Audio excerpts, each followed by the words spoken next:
खबर शामिल करते हैं शहदादपुर सांगड़ से हमारे नुमाइंदे उस्मान अली चौहान से।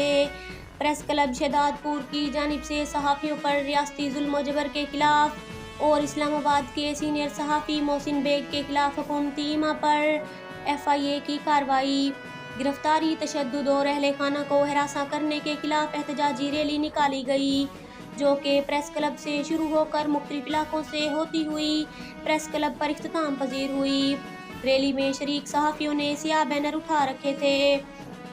रैली के शुरा से प्रेस क्लब शहदादपुर के सीनियर नायब सदर मोहम्मद कासिम क्लोई, साबिक सदर press club Syed Irshad Zafar Bukhari, general secretary doctor Mohammad Rafiq Sheikh, chairman मजलिस आमला गुलाम अब्बास सानिद, राना नदीम सलीम और डॉक्टर अल्लाह जोड़ियों ने खिताब करते हुए कहा कि मुल्क की मईशत को आसमानों तक पहुँचाने के झूठे वादे करके इक़्तिदार में आने वाली नाअहल सिलेक्टेड हुकूमत हर शोबा में नाकाम हो चुकी है और अपनी कोताहियों को छुपाने की हर मुमकिन कोशिश कर रही है। इसके नाअहल वज़रा के करतूतों को सामने लाने पर दीगर सहाफ़ियों की तरह सहाफ़ी मोहसिन बेग को भी इंतकामी कार्रवाई का निशाना बनाया जा रहा है। हुकूमत के इस अमल को जितनी भी मज़म्मत की जाए कम है।